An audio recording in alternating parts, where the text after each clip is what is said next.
Hey everyone, this is Hero of Ken, and this is my Devil May Cry, Vergil's Downfall, Vergil Must Die difficulty playthrough. This is Mission 1, Personal Hell, and the first thing I'm going to say is that I love this DLC. I've spent an enormous amount of time with it, and I think it's just because Vergil is so...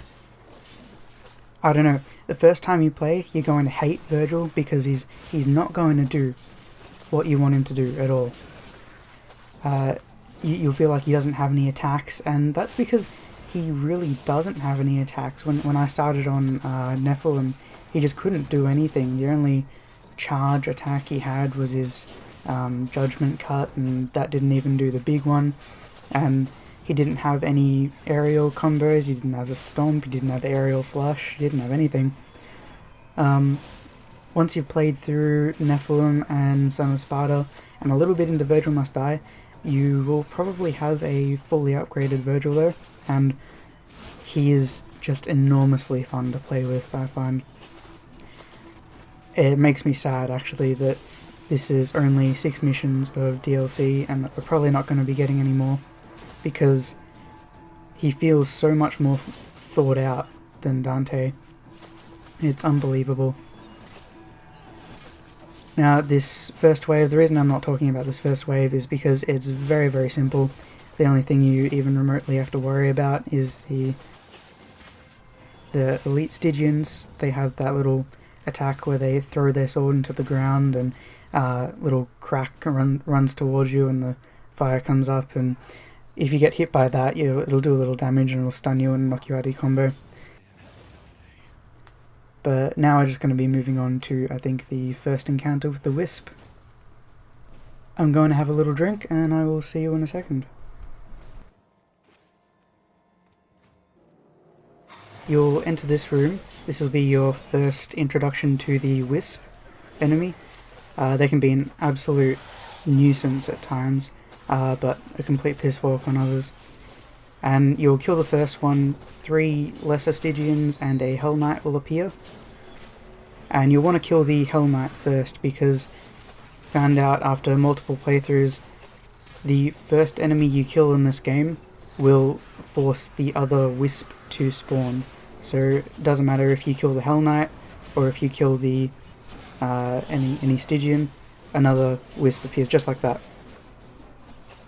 And here I'd actually recommend using Devil Trigger just to make things go a bit smoother, because I'm getting hit really, really sloppily here. It's actually kind of embarrassing. Because I don't know about anyone else, but I'm the type of gamer who I can be doing absolutely well, I can be doing flawlessly, and then all of a sudden I get hit and my entire game goes to shit. And I don't know what to do about that. It's just me. But getting back to what I was saying before, the fact that this manages to capture my attention like it has is kind of amazing, because the only other game I really got that into was Devil May Cry 3 on the PS2. And that was like when I was about 13, and then a couple years ago I got into Dark Souls. Was it a couple years ago? No, it was about 1.25 years ago I got into Dark Souls, and I fucking hated that at first, but I eventually found I really, really loved it, as a lot of people do. Now you're coming up on a fairly intensive and kind of fucking stupid fight, because what you want to do is activate Devil Trigger and immediately try and kill that harpy, because if you don't kill a harpy straight off, in my experience at least, you're going to have a very bad time, because the harpies have got some stupid range and accuracy with that flying spear attack, and then they've got that horrible little... They spin around and they have a little ball of air around them, and they're invulnerable basically to anything but damage from standard summon swords, because I know I've killed them when they've had that around them before. and when that little invulnerability period ends, it sort of explodes outwards and you take damage. And I don't really understand it, but they only get that ability in Son of Sparta and beyond. So I guess it's just a way to make things difficult, and they really do. So what I'm doing at the moment is just a lot of Solar Flare. That's a perfect timed left trigger and B attack, or circle if you're on PS3. And what that'll do is, if you hit it right, you'll get all these flames coming off your sword and you'll rise into the air. Now immediately what you want to do when that wave of enemies finishes is try and lift up to one of the two harpies that appears, because if you can get them with blistering swords, it'll knock their wings off, usually, and you'll be able to do basically whatever you want to them. You'll be able to combo them to death in absolutely no time. It's when they're flying that they're really a nuisance, and sometimes, like they're an absolute... They're really annoying. They don't seem to have much of a tell before they actually send out their attack. And it irritates me. It really kind of irritates me because they're so accurate with it, and sometimes I swear they have different timings on the delay, because I feel like if I recognize the flash when I see it and I go, oh shit, and I dodge, but I feel like sometimes I miss it with a perfect evade, and sometimes I get hit. Now, I said earlier about Solar Flare, but I didn't fully actually finish explaining, I don't think. When you perfectly time Solar Flare like that, anything that attacks you during that animation of you rising from the ground to the air will... You won't take any damage from anything. The only time you can take damage during that attack is while you're charging, while you're executing it, or at the very, very height of your jump. Like when you start to fall again, that's when you can be damaged.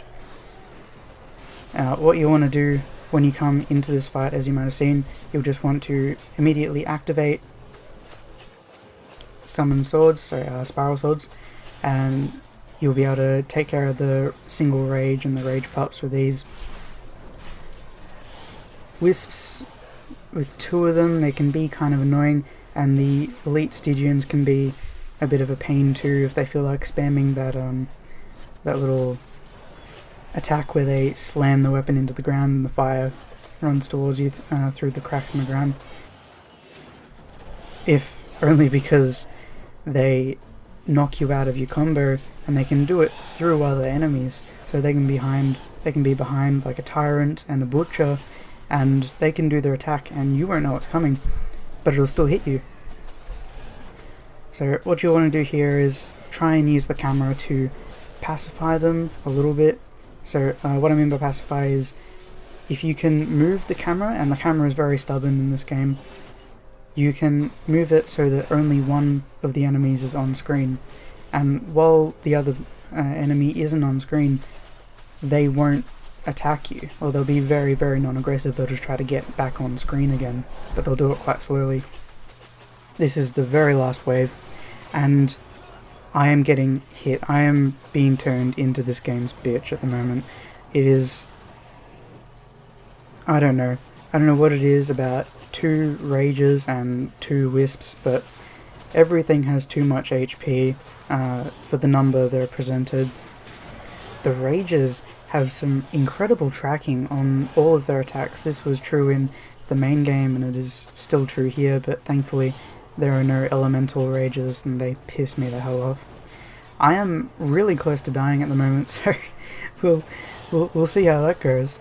I am panicking a little bit, so I'm running around just evading, because this is probably the worst situation to be in. Having a enraged rage and a couple of wisps is not my idea. And the wisp is devil triggered now, but seeing as the rage is gone, we should be fine. It activated the spiral swords, and that is the end of the level. Now that we're done with the level, I'm going to go ahead and say this now.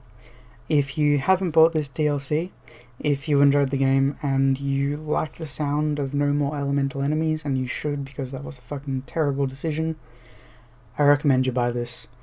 It's simply the most fun I've had with $12 in quite a long time. Thank you for watching, and I will see you next time.